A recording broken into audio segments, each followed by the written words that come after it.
Welcome to the second and final part of our series, Healthcare Showdown, the United States versus Taiwan. Today, we're diving into different aspects of each country's healthcare system, like productivity and economics.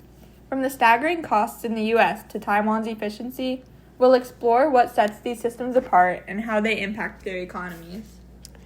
And we will not be stopping there. Let's start with Germany, a country that has been excelling with its universal healthcare system. Germany's approach combines accessibility and affordability with innovation, making it a standout example of how healthcare can support both public and economical growth. Exactly. Germany's system, which includes statutory and private health insurance, ensures nearly universal coverage while keeping out-of-pocket costs relatively low. It's a model that balances solidarity and choice, contributing to a healthier, more productive population. So, whether it's Taiwan's cost-effectiveness, Germany's balance and equity of efficiency, or the U.S.'s technological advancements, each system offers unique lessons. Let's break it all down and see what we can learn from these vastly different approaches. Looking at this universally, NHI makes sure that almost 99% of the population has access to healthcare services, which eliminates a lot of disparities when it comes to access. This system is mainly funded through payroll taxes, with government funding, and depending on the service, it can be out of pocket. This system is renowned for its cost effectiveness. It spends only about 6% of its gross domestic product. This is also known as GDP. This essentially measures the value of finished goods, and in this case services, which are produced in the country's borders during a period, normally a year. As Amy was saying, Taiwan has been getting good outcomes, like their high life expectancy and their low infant mortality rate. But when it comes to the United States healthcare system, it's based off of a hybrid model, meaning that we combine public and private sectors. According to Stefan Wagner, who wrote the United States Healthcare System's Overview, Driving Forces, and Outlook for the Future, the U.S. healthcare system, as we have seen, is both enormous and highly complex. It represents almost 20% of our economy and plays a literal life or death role in our lives. This quote itself displays the power that healthcare holds on us and why we should work to prioritize it and alter our policies to aid accessibility. While public programs like Medicare and Medicaid with private insurance, which is often employer-based, means it's a benefit when you're employed, the type of healthcare coverage where individuals or families pay a premium to an insurance company for access to medical services. It's been seen as the most expensive system globally, which consumes about 17% of the GDP. But even with this, it still struggles with inefficiencies, disparities, and gaps in access. This leaves about 8.5% of the population uninsured. Once you understand the differences between the U.S. and Taiwan's healthcare system, it is easier to understand the various policies, costs, and the access that citizens have. Taiwan is praised for its emphasis on equal access and preventative care, which contributes to their efficiency and effectiveness. Meanwhile, in the U.S., we have rapid advancements in technology. We still struggle with high costs, unequal access, and poorer health outcomes relative to spending. Even with the advancements the U.S. has made through medical technology, it doesn't excuse the overall health issues for the population.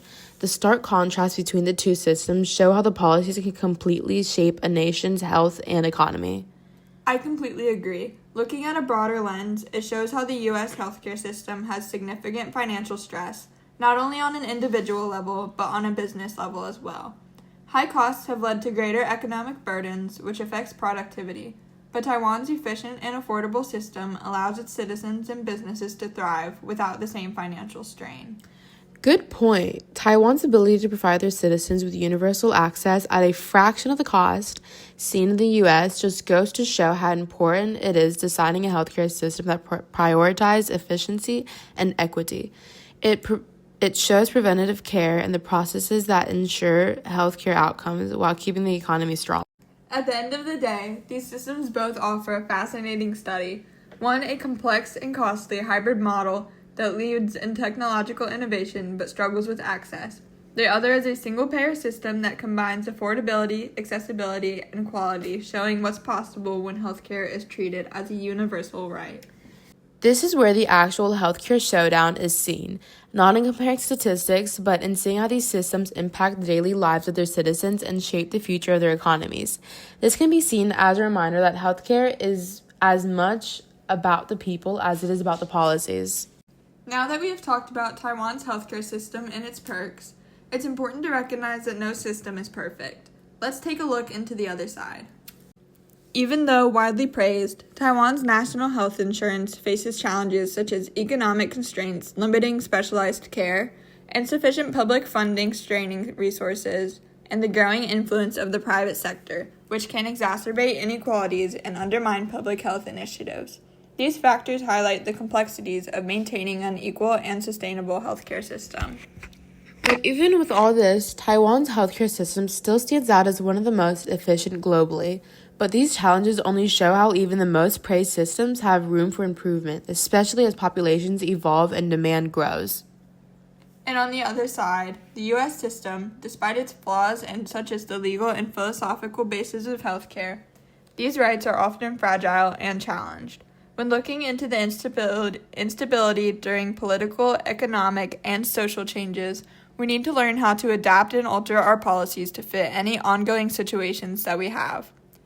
The competition in this private sector drives a level of innovation that countries like Taiwan can look at for inspiration, but the U.S. could also look at Taiwan's affordability as well as their universal access. In the end, it's all about balance. Neither system is flawless. Both have their strengths and also face challenges that come with their structural choices and economical priorities. The real question is, what can these systems learn from each other? That's a great way to wrap it up. Looking at healthcare systems isn't just about finding faults or praising successes. It's about identifying growth opportunities. And whether we're talking about Taiwan or the United States, the ultimate goal is the same: a healthier and a more productive society.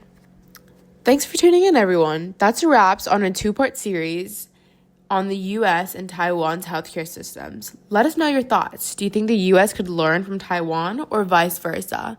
Until next time.